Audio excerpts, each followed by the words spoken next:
Parle encore de clôture des activités du 3e salon des métiers de l'enseignement technique et professionnel. Élèves, parents, experts et conférenciers ont présenté le potentiel et les atouts. C'était à l'Institut de l'économie et des finances. Nathalie Oké, Gérard Mihindou. C'est une rencontre capitale organisée chaque année depuis 3 ans par la tutelle de la formation professionnelle et les partenaires au développement, en vue d'œuvrer pour l'amélioration de l'employabilité des jeunes en situation de décrochage scolaire ou en quête d'une orientation après l'obtention de leur BEPC. À l'esplanade de l'Institut de l'économie et des finances, cette 3e édition a drainé des milliers d'élèves. Il y a beaucoup de métiers dans notre pays qui doivent être pris par la jeunesse. Il ne faudrait pas seulement être dans les bureaux, mais il y a aussi des métiers dans l'entrepreneuriat. En fait, c'est très important pour nous, les élèves, de prendre part à ça. Moi, plus tard, j'aimerais faire l'architecture parce que c'est très bon en matière scientifique, donc c'est ce que j'aimerais faire. J'aimerais aussi aller dans le lycée technique du Gabon, qui est de Libreville, qui est là au Vendo. Nous, les jeunes, nous sommes vraiment l'avenir de demain, donc nous devons plus faire dans les matières scientifiques et pas suivre nos parents qui ont plus fait la littérature. Le salon des métiers techniques est une véritable aubaine pour les parents, les enseignants et les professionnels de l'éducation. Il n'y a rien que la force de votre esprit, que la foi, la détermination, l'endurance, la persévérance, la rigueur. On doit transmettre. Ce type de rencontre est important parce qu'également ce commence la transmission. Ça peut être difficile, mais les enseignants qui sont là savent mieux que nous. Rien n'est facile. On retient que l'objectif visé est la valorisation de l'enseignement technique et professionnel, rapprocher la formation des besoins des secteurs productifs, notamment les entreprises locales. Rideau également sur l'atelier de renforcement des capacités des acteurs de la ZLECAf.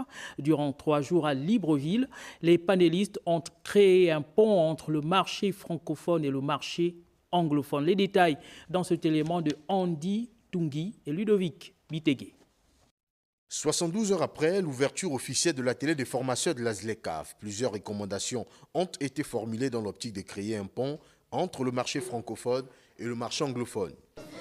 Well, we have spent 3 days here in partnership with a number of... Cet atelier a été organisé par la Fondation pour le renforcement des capacités en Afrique, le Centre régional de l'intégration en Afrique, CRIA. L'idée, c'était de faire venir les jeunes, les femmes, pour venir participer sur cet atelier sur 3 jours, pour maintenant parler et échanger par rapport aux procédures de la ZLECAf. Dans la mise en place des échanges internationaux, le modèle asiatique et celui de l'Amérique du Sud ont enrichi les débats des panélistes afin de l'implémenter en Afrique. Ça nous a permis de réunir toutes les parties prenantes afin d'échanger sur comment dynamiser le marché continental et comment mettre en place des recommandations à l'endroit des autorités. Organisé par la Fondation pour le renforcement des capacités en Afrique, en partenariat avec le Centre pour l'intégration régionale en Afrique et Fanosis Global Forum, l'atelier a bénéficié du soutien de la Banque africaine de développement, d'Afreximbank et du secrétariat général de la ZLECAf. Dans le reste de l'actualité, en visite d'imprégnation des chantiers et projets de voirie du Grand Libreville, le ministre des Travaux publics et de la Construction était sur le terrain ce week-end avec à ses côtés ses collaborateurs techniciens. Ils ont touché du doigt les travaux réalisés, ceux à l'arrêt et les sites qui nécessitent une réhabilitation dans la capitale gabonaise. Betty Onzembe, Louis Bestar Linyongo, Donkwa Fala. Au Cap Caravane, dans la commune d'Akonda, le projet de construction de voirie est arrivé à son terme sur un linéaire de 4 km. À la cité parlementaire, les travaux de la première phase sont également finalisés, mais pas encore réceptionnés. Ceux de la deuxième sont à l'arrêt faute de financement. Ce projet sera donc compté dans la loi de finances de 2026, mais en attendant, une solution sera trouvée très prochainement pour soulager les populations impactées. Dans la même commune, au rond-point Molokai, les activités vont bon train. Nous avons pu apprécier naturellement la situation donc de chacun des projets ou des chantiers qui sont en cours d'exécution, avec des choses qu'il faut véritablement reprendre rapidement, des travaux à l'arrêt dans la zone donc, du CHU d'Angondje et puis la route qui sort au stade de l'Amitié, avec malheureusement donc, des désagréments pour les populations qui y vivent. Nous avons également constaté qu'au niveau de la cité communément appelée Antraco, les travaux étaient également aussi un peu à l'arrêt et que l'entreprise que nous avons pu trouver sur place nous rassure qu'elle va reprendre donc ces travaux. Au rond-point de Nzengayon, la chaussée se dégrade et crée des embouteillages. Non loin de là, à Betsaïda, des travaux avaient été annoncés, mais à ce jour, rien n'a encore débuté. Sur ce tronçon, à Mindoubé, il faut faire preuve de vigilance pour ne pas abîmer son véhicule. On s'est retrouvé également du côté de Mindoubé où il y a des urgences. Là-bas, c'est vraiment la route qui mène donc vers la décharge. Ça connaît vraiment beaucoup de difficultés pour les riverains. Donc il y a la nécessité que l'on refasse un travail pour faciliter donc la circulation. Il y a des petites choses à corriger, c'est clair. Il y a peut-être certaines entreprises qui étaient sur le terrain qui n'ont pas bénéficié donc, on va dire, d'un contrôle et d'un suivi par les organes techniques. Cette descente de terrain du ministre des Travaux publics et de la Construction met en évidence l'ambition du gouvernement à améliorer le réseau des voiries urbaines dans le Grand Libreville. Et à la suite de cette visite de chantier en cours de réalisation et ce à l'arrêt, les populations ont réagi face aux travaux effectués dans leur quartier. On retrouve Betty Anzembe, Louis Bestar, Lenyungo, Donkwa, Fala. Bambouchine, quartier populaire, longtemps resté sans voie praticable. Malgré cette absence, plusieurs âmes s'y sont installées. Après des années d'attente, aujourd'hui, elles peuvent se mouvoir librement grâce à l'aménagement de cette voirie dont les travaux sont d'ailleurs appréciés. Pour emprunter des voitures aussi, c'était dur. Les femmes, lorsqu'elles accouchaient, c'était dur. Bon, maintenant, les clandos rentrent maintenant au fur et à mesure. Le coût du transport par rapport à l'état de début de Bambouchine, le Carrefour, jusqu'à ici, c'est 500 francs. Avant, c'était combien? Bon, avant, c'était à 1000 francs. Il y avait la boue. Aujourd'hui, il n'y a plus ça. On circule mieux. Amener ce chantier jusqu'à terme, confirmant ainsi sa propriété, de doter notre pays des infrastructures modernes, durables et de bonne qualité.